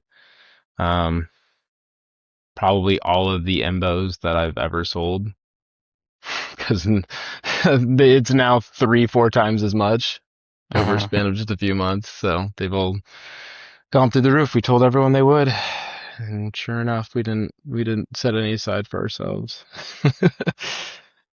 Do you, and I'm going off script here, but do you find it hard sometimes? Like, do you ever get something really cool, like, and you're just like, yeah, but I could keep this now, and Yeah. or do you kind of purely see it as just, this is my living, this is dollars that are coming into the store and dollars that are coming out of the store, right? There's a few items. I mean, like I gotta think of a few of them. Let's see. What would be my top ones? The Jedi Defender class cruiser. That's the old Republic one that Mm-hmm. comes with like Jedi Consular, Calcin, and all that. I actually found that at a garage sale. Um, had to sell that one off. That's probably my top three of sets. Um, we had the misprint Fox, or not misprint, the variant Fox. He was probably my favorite clone from when I was a kid, but that's kind of hard to sit on that one. It's Yeah. $1,000. Um, probably Kashyyyks. I love those. Those are very nostalgic to me as well from the turbo tank. Um, yeah, there's a lot. I sell. I would say that my best auctions happen when I genuinely am passionate about something. Like I am a salesman. Like I am going to like tell you that like you want this because this is a pretty cool feature here. But like at the same time, like It's a smart brick. It's not dumb. is this exactly? See, like we gotta get your account set up for selling tonight. Well, maybe one day. Maybe one day. AFOLs welcome, whatnot for show. Um, yeah, I mean there's a lot of items. I get excited for pretty much anything that's like Revenge of the Sith, Clone Wars, stuff like that. But at the same time, like Chris has definitely more of a collection than I do, but the items that come through our shop, I kind of consider it as like I have like a nomad collection. Like I get stuff in and I get to appreciate it for a little bit, and then I send it out to someone who's probably going to appreciate it even more than me. Mm-hmm. Yeah. So I get to have that experience multiple times. I've sold the amount of Darth Malguses that I've sold, like I'm numb to them now. But like super cool figure, I love it. I think though what's interesting with your story too is that because you bring in so much and you're constantly dealing with the turnover, like you said, you're able to kind of appreciate Lego sets from a distance, or it's kind of like the difference between like owning a book and like going to the library, right? Like because most of us when we buy a Lego set, Yeah. we build it once, it goes on the shelf, maybe eventually we put it into a box, maybe a year or two later we pull it out again, and it just sits there, and it's not even being played with or like used or incorporated, or like Yeah. you're not doing anything with it. And so for you get to constantly see all these really cool Lego sets. You get to kind of have that experience. You my wife calls it when you filling your cup, right? You fill your cup with that Lego experience, and then you're like, great, I'm good, and then you move on. And it seems like you've developed a sort of a really healthy distance with Lego, whereas I think sometimes from the collector's perspective, which isn't bad for business, but at the same time too, and it's not a but through the hobby, right? That's all we see is people collecting. Right. And that's, and there was a critique for Brixie, I think, just this last year, where people were kind of chirping at him for, like, hey, dude, you just have this big Lego collection. You get a lot of it from Lego, but you have, this is like it. But like, we have a really small collection. Like, all you're showing our kids is like consumption and, sort of like gluttony when it comes to like Lego, and not sort of like a healthy relationship. Not that collecting isn't a healthy relationship, but it just, just like this Like with sort of trend having. of overconsumption, exactly. Or like, yeah, I've got to have it, Mhm. right? And it's like, maybe you don't. And that's something that Grinch and I have been talking about on the podcast is, both kind of, you reach that oversaturation point. Like you said, you sort of are coming down from that. And I think both Grinch and I have, that happens in waves, and that's okay. But then you also get to these points too where you're like, maybe I didn't need to buy that set, and maybe that's okay, and you can kind of leave it where it is and keep going. Yeah. I mean, I guess I'm trying. I get the premise, and I'm marinating on it, so I'm trying to stick it onto one question, or That's maybe okay. I'm bouncing off you. But I mean, I do still have an appreciation for those things, and like, I mean, I would say, I mean, And my I think you job, do too. And I don't think it's like like I believe you. I think it's authentic, right? But like you don't own it, and that's okay. I think I have a healthy connection with Lego as far as like my attachment to it. Um, I think there is like an interesting dynamic too with it though, where you're selling to people also that like are buying a lot of stuff. And you see, if you really want the juicy details, like this is like the stuff of like whatnot, like behind the scenes. Like you are selling on an online platform that is like basically like the pinnacle of feeding people's minds with like buy now, buy this, you need this. And like that's a really interesting thing to like um I guess comprehend morally when it's your job. And you're also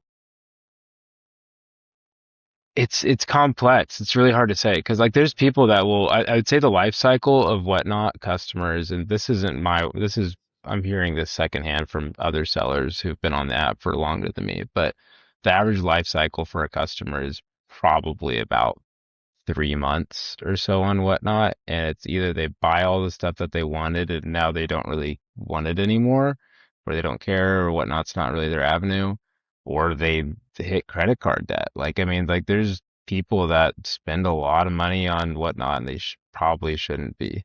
And I don't know who's who. I just see, username 5789 or whatever, and I don't see your faces, but um, I just yeah, I mean I don't really know if I know a whole lot more to put to that, but it's something that I think I hold and try to like I guess treat with respect still because I'm a salesperson and my job is to grow my business and try to like build a future for my family and stuff. And there's like the fun side of Lego, but there's also like people out there that buy too much stuff and they shouldn't be. So I don't know what the point to take from that is, but I'd love to hear what you guys think of that.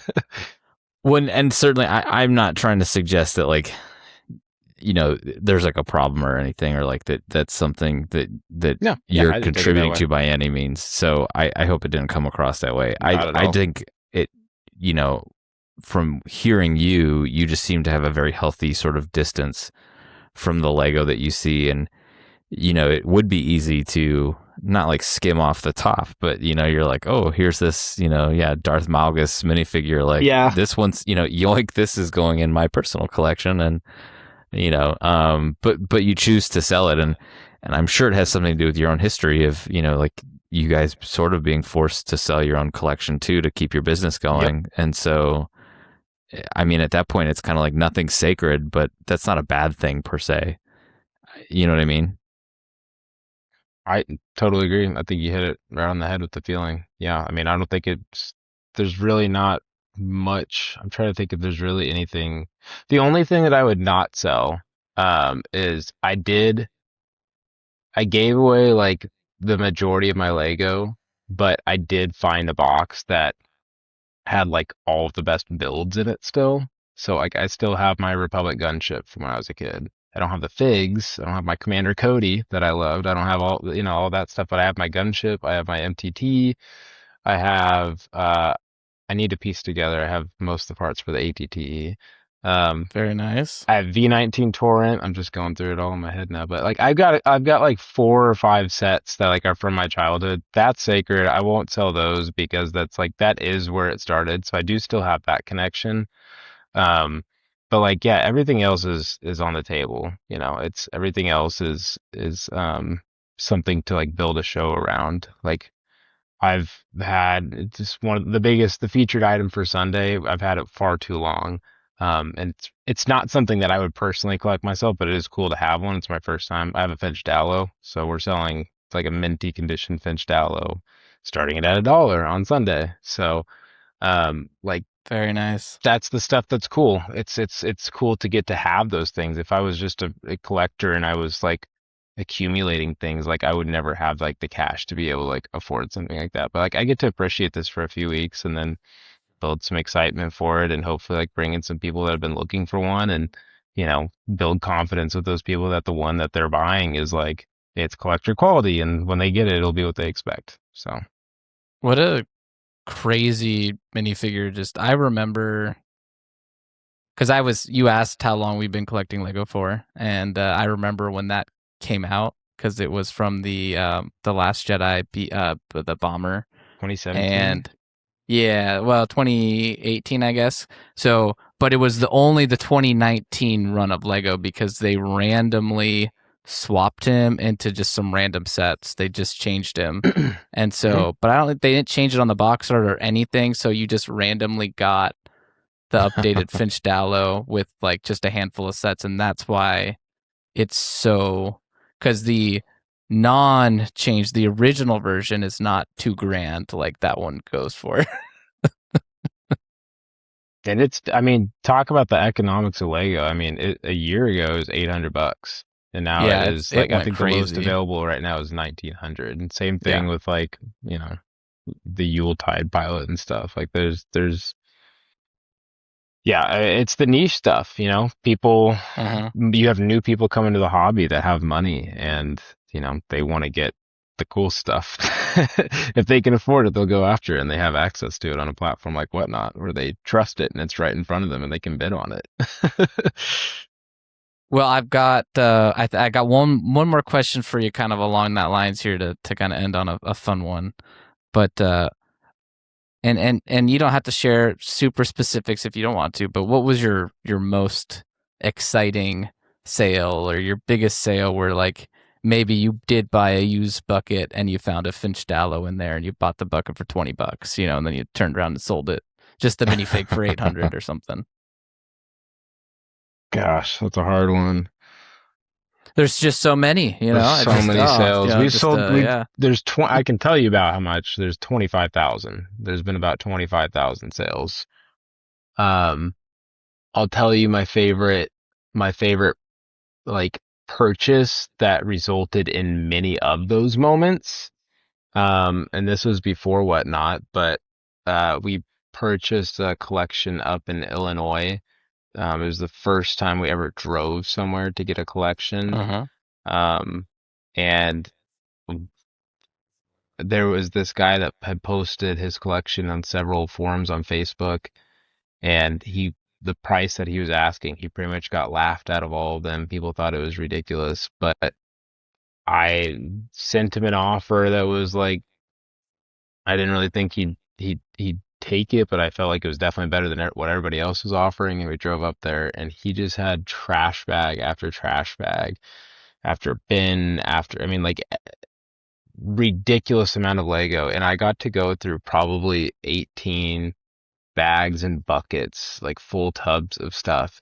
And I pulled out just about every single high-end figure that you could possibly imagine across Lord of the Rings, Star Wars. Like he had everything. But they were broken, like they were all separated throughout the thing. So I had to look through every single one and itemize all that stuff and set it aside. And so like that is like probably where I would say the treasure hunting journey started for me, because like I saw the numbers in my mind every time I pulled something out. So I mean, like there was the Darth Malguses, the King Theodens, all the Kings of the Dead and the Soldiers of the Dead. So, I mean, like there's all those moments like where it was the start of the business and like what launched us. I guess to kind of go full circle here. So, I mean, I really can't pinpoint one specific moment, as far as like what was my most exciting sale, but like for me, it's really hasn't been about the sale. It's been about the treasure hunt. Mm-hmm. So like for the sale, I hope that's on the buyers. I hope that I've created those experiences for them. Like they have their most exciting buy because they got their nostalgic item from childhood or something that they could never afford before. So to get out of your question, but also send it in another direction. I hope that works. Very, very corporate of you, based Well, off your if background there. Yeah. if we're going to be corporate, then I feel like I have to end the interview with a question for you, because that's what they say. And so that's for both of you. It's what is the one item in your collection uh that you wouldn't let anyone anyone else touch or handle? Like, what's the thing that's just like you're protective of? I know mine. Wes, do you know yours? No, you Or do you go need and me to then buy? You need me to buy you a yeah, couple? yeah, How yeah, long? yeah. How long you need me to buy you? I can get it. I can get all the details or a few of them here. Go for a few of them, and I'll see if I can catch up. Well, the year was 2016. It was a blustery November 11th. I'm sorry, I just got my birthday wrong, but I won't disclose my actual birthday because this is clearly just a joke. But my wife, when I was getting out of my dark ages, got me a Lego set for my birthday. And it was just one of those kind of no frill sets. It was, back in my day when Lego was still good and affordable, it was just a $30 Doctor Strange Sanctum Sanctorum set. It was a Target exclusive. Surprisingly, did not do well from an investor standpoint because there was 3 exclusive minifigures. It was $30. It was only available at Target. You kind of thought it'd be a good hit, but it's not a great set. I'm not gonna lie. There's not a lot going on in it, but I would never sell that set. Even when I have significantly pared down my collection or retooled, that was always one that I would never sell. It was a turning point. It was the gateway drug into the addiction, yes. Yes. Everybody has one. I don't know my former self. Oh, that was a great answer. Oh, okay. So I think I've got a decent one. Years ago, I was at the Air and Space Museum, which right now, by the way, anyone who's in the DC area, the new refurbished Air and Space Museum downtown has a wonderful Lego collection. Like they've got multiple stores now, and they're selling lots of Lego inside the museum. So that's kind of cool. But I was in the Air and Space Museum, and this is the one out near Dulles Airport, and they had like the Women of NASA sets that had come out, and they were small. I mean, yeah, like sub $30, 3 kind of vignette builds, each with, this female figure from STEM, science, NASA specifically, in space. And I bought 2 of them, and I've wanted to open them. I've wanted to yeah, and I just can't touch them. I'm just like, I don't even. They're buried somewhere. I know they're safe, but I'm like, those ones I want to keep for a long time because I think they're really neat sets. So, what did that day mean to you picking those up? Well, I mean, I just bought them from the store, and I had the wherewithal to buy 2 because I was like, man, I'd love to open one and I'd love to save one, and I haven't even been able to open one of them. So, that's yeah. Did it speak to you specifically, like because like the premise for women in science?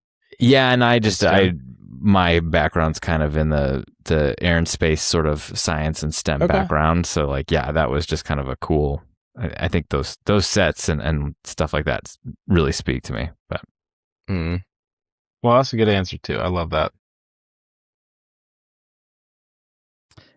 Now's the time where you're supposed to wrap up the episode, Jack. Oh, do I do the rap? No, you're the first person what's the jingle at the interviewed. It's actually the Chewbacca roar. Oh shoot! I think my connection's going out right now. Sorry. Actually, I think I'm seeing someone with scissors. Well, in that case, I think we should probably wrap up, but finish on just a quick thank you. For coming on and telling us about your experience and getting personal and transparent and honest and sharing your stories, and would love for you to kind of just tell the listeners where they can find your store, because I think there's actually 2 Yellow Brick Roads, one maybe halfway across the world from us. Australia. Yes, did you do your research? Did you know about them before us? Maybe I did. Did you find out about that? No, I found out about that when I was preparing for the episode. So because I was like, wait a second, this dude's got a YouTube channel, and I clicked on it. I was like, wait, am I a jerk? Like, this guy did not have an Australian accent, and where we live in the United States, I've been hiding it the whole time. Bloody hell. I haven't refined that one, so don't. Okay. I got better ones on the stream. Don't worry. Yeah, there's also the weird thing with them. I think it's one guy. He started that Bricklink slash YouTube channel like 1 month before us.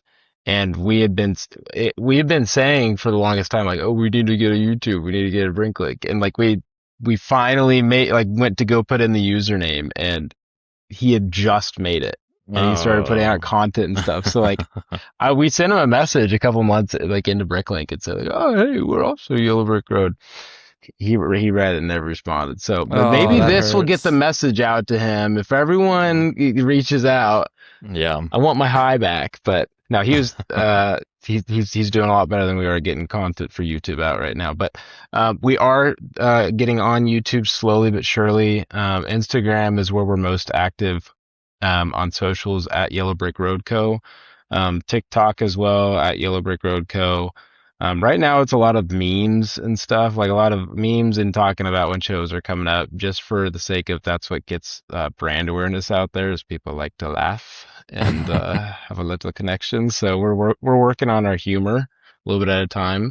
But yeah, Instagram, TikTok, same at Yellow Brick Road Co.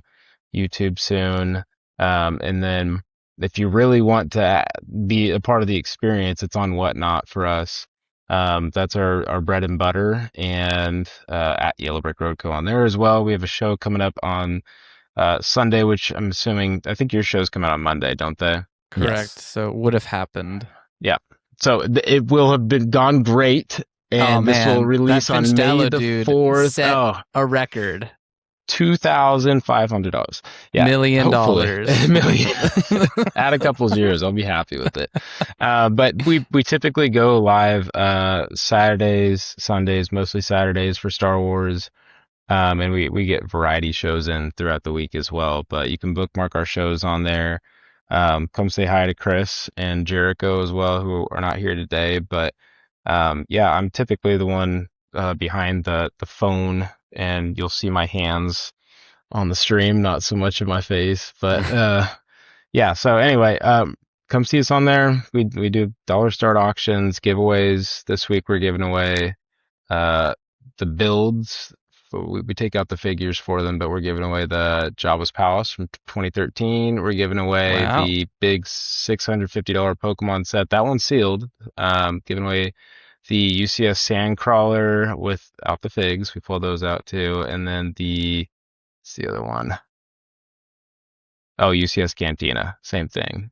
And the Smart Breaks X-Wing. So those are the big giveaways this week. It's a big week. May the 3rd. I mean, everyone knows it, of course. So Sunday, that's our stream, and next day is May the 4th. But yeah, you can find us on Whatnot at Yellow Brick Road Co. Thank you again for joining us, and yes, we appreciate you taking the time to come onto the show. Yeah, thanks for inviting me. Hope you guys can make it into the office soon. So you guys both have an open invitation. I don't know if you're in Kansas or not, Ian. I know you're mentioning New York, but yeah, you guys are welcome to come by. We'd love to have some of the first people come through the store soon.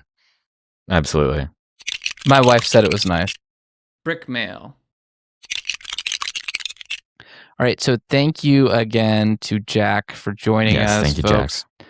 Check out the Yellow Brick Road Co. specifically, and thanks for sharing your story and giving us a behind-the-scenes peek of kind of what it's like to be a professional seller and kind of the journey along the way. Absolutely. West, do you want to take the first brick mail or the second brick mail? I'll take the first one. You go right ahead.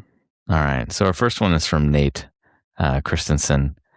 And he says, I wanted to say thank you for answering my question on smart bricks. After hearing your arguments, it makes sense that they would launch it with the most popular theme. And if it doesn't work there, move on from it. And Nate, we appreciate you kind of reaching out again. We've had kind of an ongoing dialogue about the smart brick, which is totally good. We had a wonderful conversation, and I think it spurred a wonderful conversation the last time.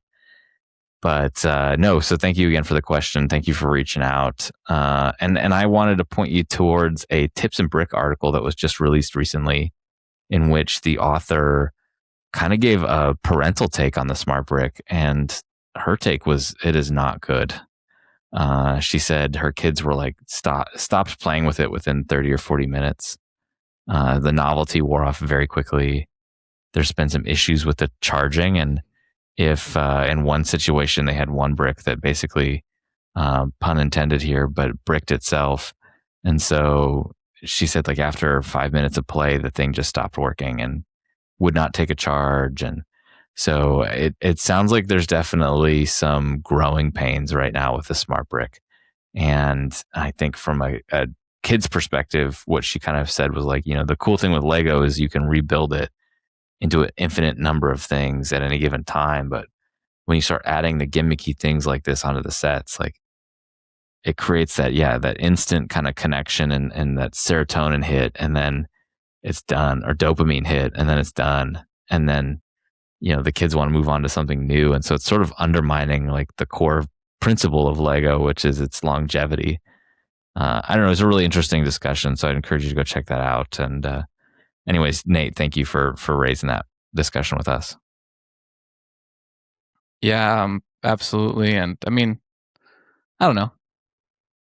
I hope it's successful, but in a way that drives future innovation more so than like we get 70 billion smart brick sets and that's it, right?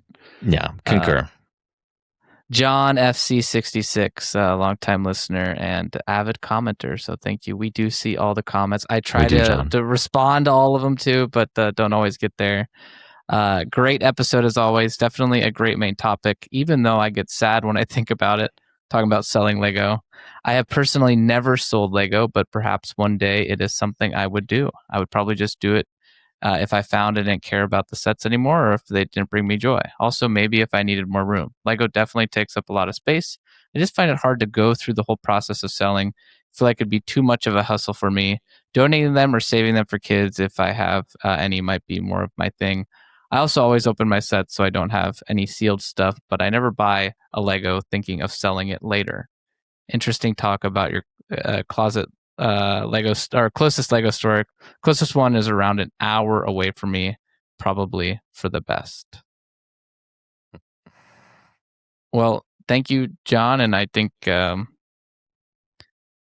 glad that you buy Lego to enjoy it. That's kind of what it's meant to be for, right? So not necessarily to be purchased and then sold because you've played with it, sort of thing. So keep enjoying your Lego. That's all I'll say.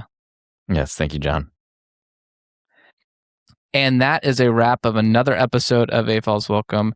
If you've enjoyed this podcast, please subscribe and leave us a review on Spotify, Apple Podcasts, YouTube, or wherever you are listening to this show. If you would like to write the podcast, please email us at afolswelcome@gmail.com or follow us on Instagram at AFOLsWelcome. Thank you for listening, and we will catch you on the next one. See ya.